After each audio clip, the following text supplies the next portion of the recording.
Global Theater di Perang Dunia Kedua adalah dekolonialisasi oleh Amerika mempreteli kekuatan negara Eropa penjajah untuk dimanfaatkan oleh banyak pejuang kemerdekaan di banyak negara secara berbarengan. Itu kalau dilihat dari sisi teater dunia. Untuk itu, jika ada pemimpin nasionalis dan visioner yang menjadi pemimpin dan berani bertindak untuk mengambil untung dari konstelasi global untuk tindakan lokal, maka bebaslah sebuah wilayah menjadi merdeka dan berdaulat. Itulah founding father bangsa Indonesia, para pejuang kemerdekaan yang mengambil momen di mana negara-negara banyak yang berantakan karena Perang Dunia Kedua sedang diacak-acak oleh Amerika untuk Indonesia menyatakan kebebasannya dari negara penjajah. Kita berkali-kali mengatakan bahwa sejak tahun 1904 Amerika memang ingin menguasai dunia, di mana kesempatan itu akhirnya didapat oleh Amerika di tahun 1944 dengan penandatanganan Fakta Bretton Woods. Amerika mengambil alih dunia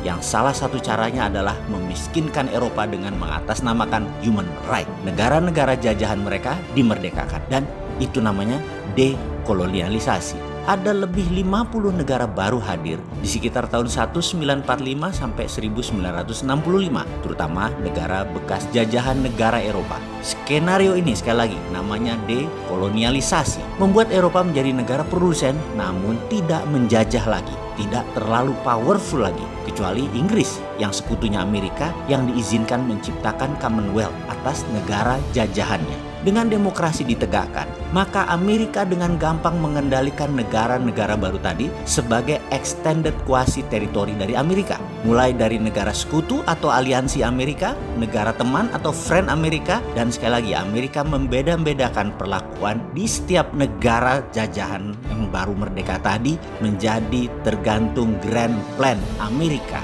Bagi saya pribadi, sejak dulu Amerika itu memperbudak Indonesia. Indonesia tidak pernah menjadi sekutu Amerika. Indonesia juga tidak pernah menjadi teman Amerika. Itulah selalu yang saya katakan berkali-kali, saya kampret-kampretkan Amerika itu. Kita lanjut. Kemudian di tahun 2013, dunia punya calon penguasa baru yang namanya Tiongkok. Strateginya sama seperti Amerika yang pakai IMF. Negara dihutangin, negara dipinjemin uang. Kalau Tiongkok, negara dipinjemi dan dibiayai proyek. Semuanya sama. Amerika dan Tiongkok dua-duanya jahat karena niatnya menjebak dengan pinjaman. Orang kalau dijebak hutang, perawan anaknya pun bisa digadaikan seperti kepada Datuk Maringgi.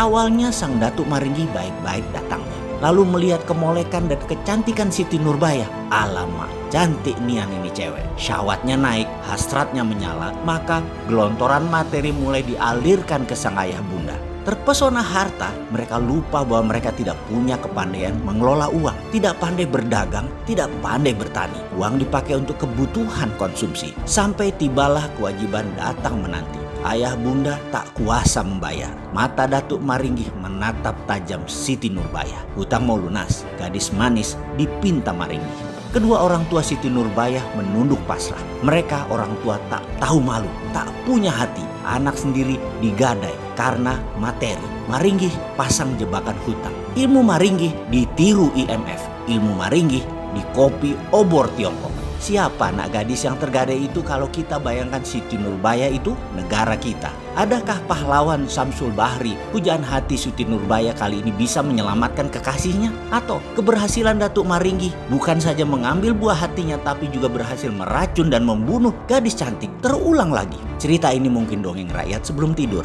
namun hikmahnya dalam. Datuk Maringgi di ujung cerita dibunuh oleh Belanda dalam sebuah keributan di daerahnya. Kita bawa dongeng itu ke dalam kiasan. Maringgi saat ini adalah Tiongkok, Amerika adalah Belanda. Amerika ini melakukan dekolonialisasi jilid 2 setelah Perang Dunia Kedua. Maka 70 negara diikat, obor Cina akan dilepaskannya. Namun beda kalau yang banyak tersadar bahwa negaranya harus lepas dari Maringgi dan Belanda. Maka saat ini sebaiknya kalau yang sadar nih ya, maka sebaiknya saat ini tunggangi Belanda, bunuh Maringgi, lalu perangi Belanda, memerdekakan Indonesia seperti apa founding father bangsa Indonesia lakukan di tahun 1945.